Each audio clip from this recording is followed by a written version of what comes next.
It's on. Hey everybody, this is Jessica Lightheart, aka the Earth Lady.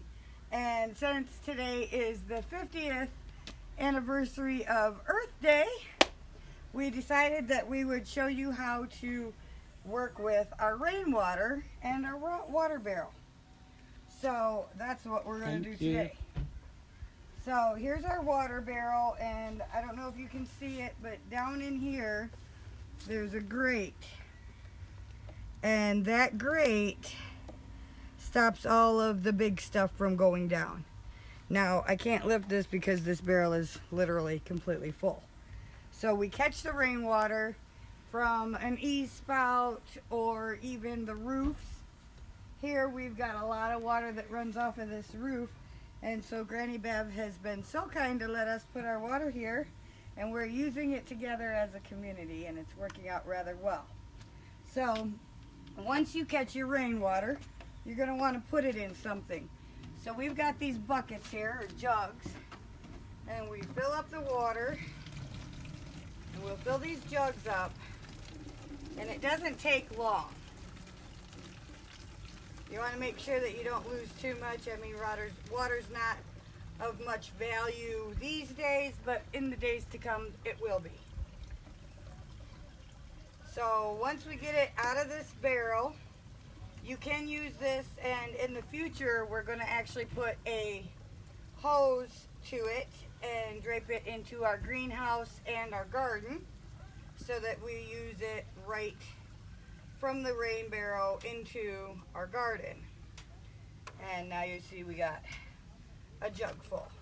Now once we get it out of this bucket, we put it in milk jugs, because we have the tendency of using this as human consumption. In order to consume the water as a human, we put it through this, and it does have the small little vent on the top, but then we'll dump that jug into here so it filters out. That gets any other chunks or bugs or anything that might be in there out. And this is just a regular little Brita, and it's got a filter. Every 40 gallons or so, I don't let it get that far, about 30 gallons, and I change the filter. I've been looking online to see how else to make the filters. These we cannot, but in the future when we get the stuff, we'll make our own homemade filter so we don't have to rely on anything from the store. So once you filter your water, what we do is we let it go through the filter, and we put it in this big pot. Hold that to the side. Can you see it better? It's these ones you can get at Walmart. Any pot will do. It doesn't have to be anything fancy. We put it into the pot and we boil it. No more than 3 gallons at a time. No more than 3 gallons can fit in here at a time. Okay, well thank you, Grandma Beth. She's been actually working with our water for us, so she's got this down to a T. Now what you want to do when you put the water in here, you want to boil it. You want to bring it to a rapid boil and boil it for 20 minutes. The reason for that is because as you're boiling it, any bacteria that might be in there, you kill it when you boil it. So you want to kill it, boil it for 20 minutes so that it's fully heated, all the bacteria is killed. There's no way that you can get sick off of it. And then from there, we put it in a milk jug that's actually labeled boiled water. And that one I didn't bring out today. But we got a milk jug that's labeled boiled water. And then from there, we put the boiled water into the jug when it cools. I put them on the shelf or in the refrigerator. And that's the water that I give my animals, as well as that's the water that I'm going to start drinking myself. Now, we do know that it's completely safe because it's went through 2 filters and a boiling system. So there's no crud in it, there's no bacteria or parasites in it. You refrigerate it so it's nice and cool to your taste, and ta-da, you have clean water. So, if you're using it for the garden, you don't have to filter it, you don't have to boil it. Water's water. We're trying to make use of everything that Mother Nature gives us. So that's why we have these rain barrels. And if you see on the side, and I'm not sure if you can make out those letters, this is actually a food grade container. It says Earth Minded. Can you even see that?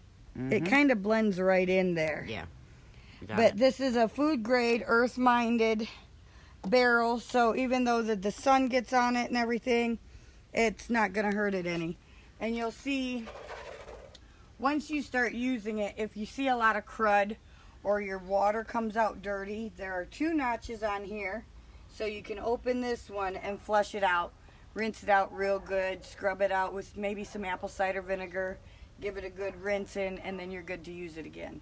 Now when we prepped this, I forgot to do a video on that, but I took a toilet brush, and the reason I used a toilet brush is because 1, it's great for a utensil, and 2, we don't use regular cleaners at my house, so it was pure and sterile to begin with. So I scrubbed it out real good with the toilet brush, made sure all the yuck was out, rinsed it out good with some rainwater we already had, and now she's ready to go. So anytime that it rains, we get plenty of natural water that doesn't cost us a dime. So that's what we're doing with our water. Today is Earth Day, and if you've been watching me or following me, I mentioned in one of our story times Granny Bev and the elephant. So if you stay tuned, tonight at after 6 o'clock, I'm thinking probably closer to 7:30 my time, which will be 6:30 p.m. back in Rockford, back home. So around 6:30 you guys' time, watch for me on my regular profile, Jessica Lightheart, and Story Time with Granny Bev, and she will tell you about the elephant. And you're going to be surprised at all the other things she starts talking about. Oh my gosh, this woman has had an amazing life, and it's so nice to hear somebody else's stories. It gives you a lot of encouragement, and just shows that life isn't always bad. Things do get better. So with that, I thank you all. I hope that you learned something here. Stay tuned, and we will see you later on tonight with stories from Granny Bev. Ciao now.